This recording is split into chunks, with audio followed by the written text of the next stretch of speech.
Membahas tentang trauma. Trauma itu yang paling mendalam, yang paling berbekas adalah yang dialami dari anak balita. Kenapa begitu? Contohnya seperti saya punya anak.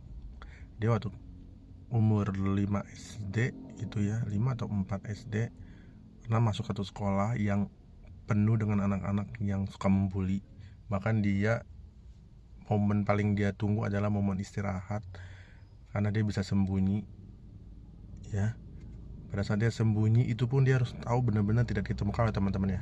Kalau ditemukan dia akan dihajar habis-habisan. Bayangin anak-anak kecil umur 8, 9, 10 tahun dan dibantu oleh kakak kelasnya. Mereka itu sangat amat saya nggak ngerti.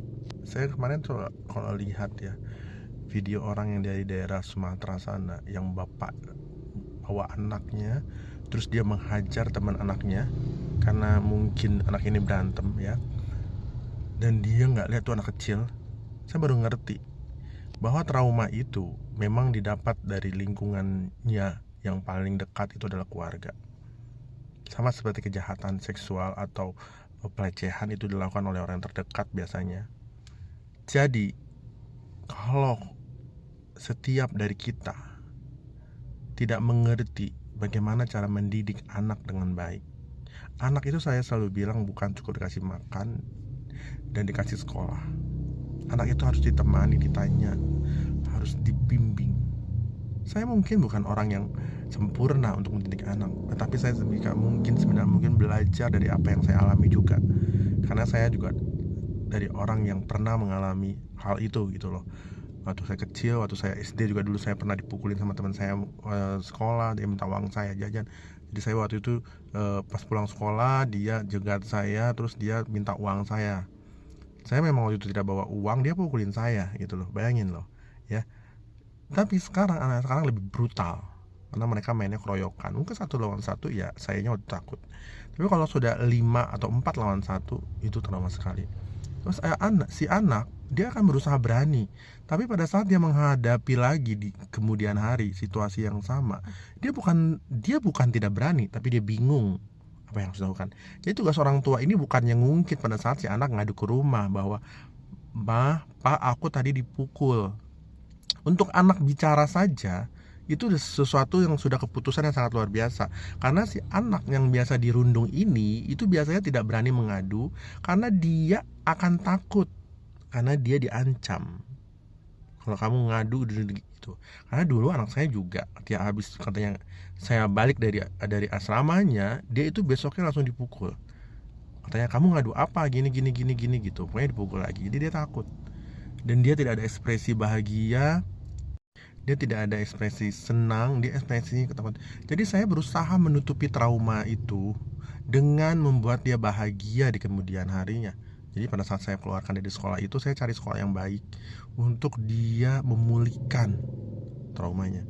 Tapi banyak dari orang tua itu tidak mengerti kesulitan anak itu adalah bukan cukup hanya dipindahkan, dia juga harus diajakin ngobrol. Bagaimana kamu di sekolahan yang baru, bagaimana? Inilah yang butuh effort yang lebih besar agar anak trauma tidak berkepanjangan. Hilang nggak? Enggak, tapi dia minimal dia berkurang.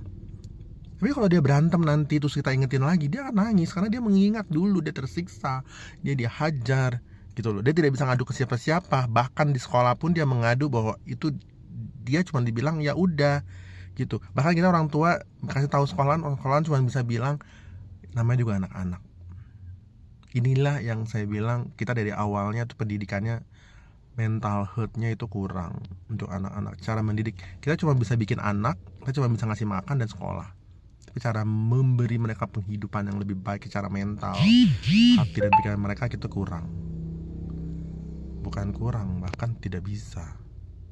Makanya saya bilang, kita sebagai orang tua, tolong jangan cuman kasih anak makan dan sekolah. Perhatikan lagi bahwa anak-anak itu butuh pendidikan secara mental, secara spiritual mereka. Temani mereka bertanya, temani mereka berdiskusi, temani mereka melakukan hal-hal yang menurut mereka itu senang, seperti mungkin mereka bermain seperti Mungkin kalau udah mulai besar, umur kelas 6 SD gitu, kita ajak main bowling bersama, olahraga bersama gitu.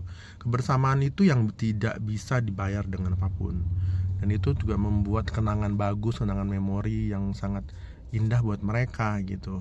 Dan semakin banyak kenangan-kenangan seperti itu, dan dia akan semakin banyak melupakan kenangan yang lama. Dan kita membiasakan anak untuk berterus terang hal apapun, sekecil apapun kejadian yang dialami setiap hari. Karena kita sebagai orang tua yang bekerja, kita nggak tahu, kita nggak bisa bersama mereka terus, dan kita harus ngerti bahwa anak-anak ini butuh ditanya kegiatan mereka. Dan saat mereka diperhatikan, bukan dimarahi, bukan dicurigai, diperhatikan. Dan saat mereka mengatakan sesuatu hal, dengarkan lebih seksama. Karena setiap orang itu butuh didengar, even itu anak-anak. Jadi dengarkan. Kalau kamu tidak dapat solusinya hari itu, atau kita lagi bad mood hari itu, diam. Ya, nanti kita cari solusinya ya. Sudah, tahan dulu. Besok kalau kamu sudah tenang sebagai orang tua, atau kamu sudah ada waktu yang senggang untuk berpikir, kamu selesaikan masalah itu. Jadi jangan anggap mereka anak-anak, sudah selesaikan aja begitu dengan marah, dengan udah besok aja, udah gini, kamu nggak boleh gitu, gini, nggak boleh. Jadi kita harus memang mengklirkan ini sesuai dengan cara kita berpikir seorang dewasa, tapi menyampaikannya cara berpikirnya mereka. Ini yang saya pelajari, dan ini yang saya lihat kurang dilakukan oleh orang-orang tua di sana, di luaran sana.